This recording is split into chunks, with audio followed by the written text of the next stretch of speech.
Good day, everyone. Hello, it is me, Joshua Hart, 4 seconds out, and today I'm going to be bringing you my preview and predictions for the supercard next week in Riyadh. Beterbiev versus Bivol 2 with, I know I'm a young man, but one of the best undercard I've seen in my lifetime, and a lot of people who are a lot older than me have said the same thing, so I'm pretty sure I'm not wrong in saying that.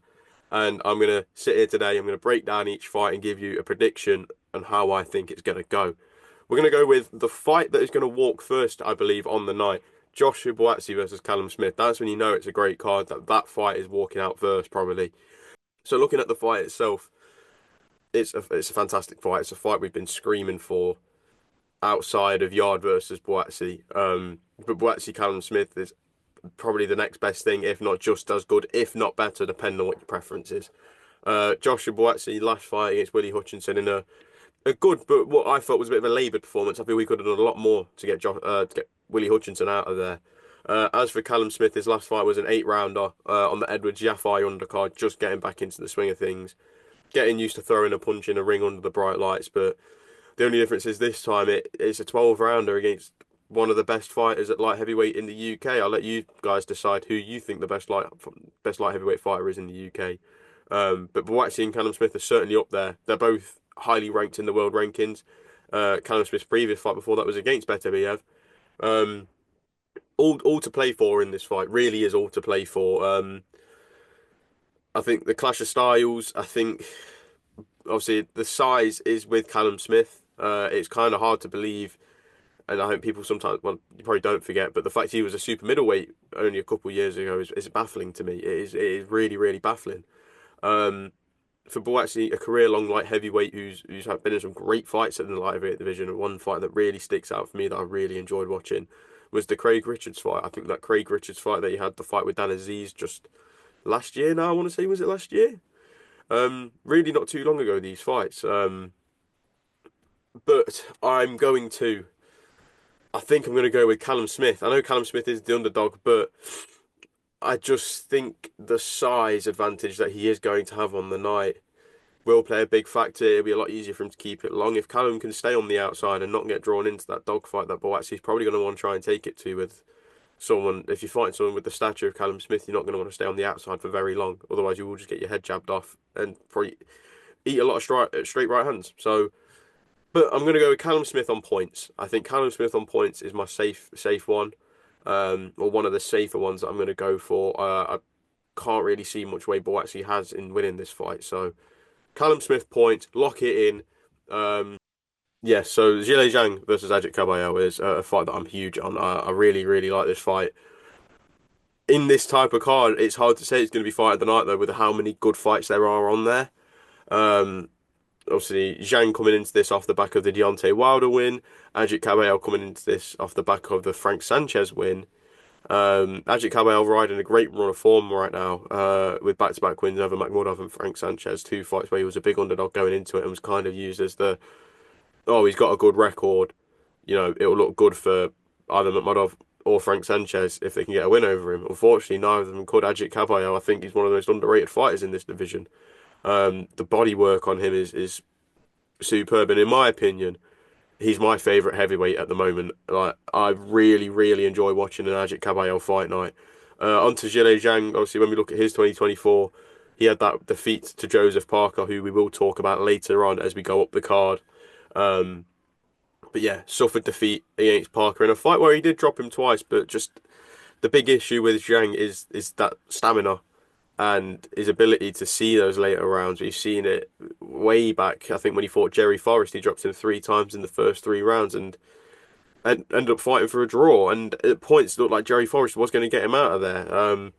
So with this one, I'm going to go Ajit Kabayel. I think we could all tell by the descriptions there. I'm going to go Ajit Kabayel on a stoppage between 10 and 12. I'm going to go between 10 and 12. I think Kabayel can get him out of there with body work. Obviously, I know we've never seen Zhang stopped, and that's why I'm tempted to say points. But I've already said it now. Ajit Kabayel between 10 and 12. He'll stop him to the body. I can't really see him stopping Zhang to the head, if I'm being truly honest. But yeah, moving on from that one, the Virgil Ortiz versus Israel Matrimov is the definition of 50-50 in my eyes. Virgil Ortiz last fight against Sergey Boychuk in a split decision win. I remember staying up for that one, and it was a brilliant, brilliant fight. One of my favourites last year, in fact, versus Israel Madrimov, who everyone knows his last fight was against Terence Crawford in a closely contested fight. Um, Not much splitting them. I remember after the fight, a lot of uproar saying that Madrimov won. A lot of people saying Crawford won. Um, but one of those fights where people couldn't really agree on a scorecard. People couldn't really agree on who the winner was. It's like most close fights. No one's ever going to agree on who won this fight, who won that fight, and that's what we got with Madrimov versus Crawford last year. And we're going to get this again, I reckon. Do I think this fight can end in the distance? Absolutely. Do I think it will end in the distance? No. I think I'm going to back Israel Madrimov on points. I feel like there's a lot of points in it. I might need to switch it up shortly, and I think we're going to when we look at the next two bouts. Actually, no, sack that off. Sack that off. Virgil Ortiz. I'm going to go Virgil Ortiz stoppage. Um, no, I don't know. I really don't know with this fight. No, right. We're locking in Israel Madrimov on a unanimous decision. I think Madrimov is just a bit more of an acute boxer that can navigate his way around. I think we saw Ortiz struggle a bit against Boachuk, and Madrimov is, in my opinion, better than Boachuk, and I just think Madrimov's going to get the better of him on the night. Um, yeah, Madrimov points. I'm going to lock it in. I think that's what I'm actually going to go with. Yeah. Now we go on to what I believe is going to be fight of the night, in my opinion. Or up there again, like I've said with all the other fights. Carlos Adames versus Hamza Shiraz. Wow, what a fight that is. Um, I'm going to go right in there with my prediction for this one. I think Hamza Shiraz will get the job done. I'm not sure how. I'm going to talk about the fight openly to you people. And I think I'll make my mind up as I talk. Um, Really intriguing fight. In my opinion, this is a tougher fight than Amo Williams, and we saw how tough Amo Williams was in there. I'm not saying Adames is going to be as tough as Amo Williams in terms of taking punches. I think it's going to be tougher in the fact that Adames is going to bring more problems. I think he's going to bring more strategy. I think he's going to bring that experience at the top level. And will be an awkward fight for Hamza at times, but I think Hamza has that ability to get round him and get the job done. Um, I think Hamza can get him out of there late on, but I'm not certain of it, and I'm going to go points again. I think the way I think this night's going to go is we're going to see a lot of rounds of boxing and hopefully a lot of exciting rounds of boxing. I think we'll definitely get that with Adames versus Shiraz. Um, Chief support. This is a fight I'm really excited for, as well as everyone is.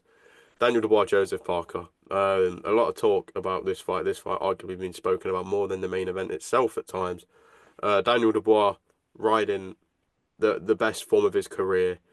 Wins over Jarrell Miller, Filip Hrgović, and Anthony Joshua all on the spin. Especially off the back of that Usyk defeat back in August 2023. No one would have expected him to be in this position now where, like I mentioned, as we're getting to the end of these eras and we need these new stars, Daniel Dubois has put himself at the forefront of that. And a win over Joseph Parker will do that for him. That will make him a star in the British boxing and world boxing. If you're a heavyweight world champion, you're already one of the biggest names in the nation, and that's a fact. As for Joseph Parker, again, also riding a career best run of form. The only difference is Parker has been inactive through no fault of his own. Uh, Really quick turnaround with wins over Deontay Wilder and Zhilei Zhang. And then from there, it's just went really quiet. We haven't seen much from him. When I listen to various interviews and see different things online, a lot of people saying that he's looking big, he's packed on a lot more muscle, and we're going to see a Joseph Parker with a lot more power, and that's going to be a very dangerous Joseph Parker because we've seen the way he navigated his way around in his last two fights. Um, but the difference with Dubois is the fact that not only is he, I think, in my opinion, is he more of a concussive puncher than Zhang and Wilder now, but I think his footwork is a lot better as well. The one thing you notice with Dubois is that footwork, he's very on his toes, very reactive on his toes as well, and that's a dangerous, dangerous thing to have for a heavyweight. If you've got good footwork at heavyweight, you can be a real problem, and Daniel Dubois has shown that. However, I am going to go with a Joseph Parker win on points. I think Parker might just have a little bit too much of that experience, and while he's not old, he's got bundles and bundles of experience, and I think he can really old man Daniel Dubois. So yeah, I think a Parker win on unanimous decision, but a tight decision. I wouldn't be shocked if it's a split.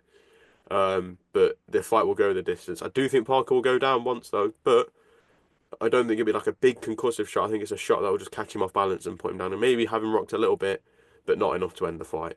Moving on to the final one, the main event, a fight that everyone's struggling to call. Artur Beterbiev, Dmitry Bivol. We've sat here before on Seconds Out, especially on the live, trying to break down who wins this fight, and no one was really too confident in what they were saying at the time. And I feel we've not got any closer into knowing who wins between the two. So we're not going to fully know who wins, but in terms of making your predictions, for example, I'm very confident Shakur Stevenson beats Schofield on points. I'm very confident Hamza Shiraz gets the job done against Carlos Adames. I'm very confident that Callum Smith can win. I'm very confident that Ajit Kabayel can win. I'm not confident with any prediction I make in this fight. I think last time I went with Bivol points because I just thought that style that he's got, it's so unique in the light on your feet, throw in while you're on your toes. I thought that was going to be far too much for Beterbiev, but Beterbiev showed just how much determination he's got. We knew that he had that anyway, but he pushed himself all the way. Sorry, like that. He pushed himself all the way, and got himself a very tight points win. While 116, 112 on one of the cards, I think the feeling after the fight was 116, 112 is too wide. I had it scored a draw in the end, I believe, or 1 round to Bivol. But I want to say I had it 6 rounds apiece. This time round, I'm still struggling to split them. They're both so good at what they do, but they're both so different to each other. It's not. It's similar to Fury Usyk, but Fury Usyk was easier to call than this. This is the hardest fight for me to call in boxing, in modern day boxing history. I don't. It's harder to call than what Spence Crawford was, and Spence Crawford was pretty hard to call. Fury Usyk was pretty hard to call. This trumps any of them because they're both so dominant at what they do. Um, you know, especially when you talk about rematch as well, you got to think of the difference from the first fight with Fury Usyk to the rematch is we saw vulnerabilities on Fury's end, but we didn't see it on Usyk's end, and it made it so much easier to call how the rematch goes. Spence Crawford's not even any talk for a rematch, but if you ask anyone, 99% of people are going to say Terence Crawford wins a rematch. You ask people about Beterbiev Bivol too, and it's still so hard to call. Some people have found it easier to predict this time. I spoke to Willie Hutchinson a matter of weeks ago, and he believes Beterbiev's going to hurt him more this time, and believes that performance from Bivol was his best performance of his career, and he won't be able to replicate that. I'm gonna go Bivol points again. I think. So I mean, I'm already second guessing myself. No, I'm gonna lock in Bivol points. I'm gonna lock it in here now. Dmitry Bivol wins on points. I'm not gonna say what method of points. He'll get his hand raised at the end of it, I'm sure though. But yeah, the best card in boxing history is about to take place, ladies and gentlemen. Make sure you buy your pay-per-views and watch it, because you won't see a card on paper as stacked as this ever again. I don't think. I think it's going to take something special to be better than this. This card's fantastic. So yeah, I've locked in my predictions. Let me know yours in the comments below, and tune in to Seconds Out Live, the first one afterwards, where we will review my picks and see how well I scored. But until then, thank you all for watching, and I'll see you all again very soon. Adios.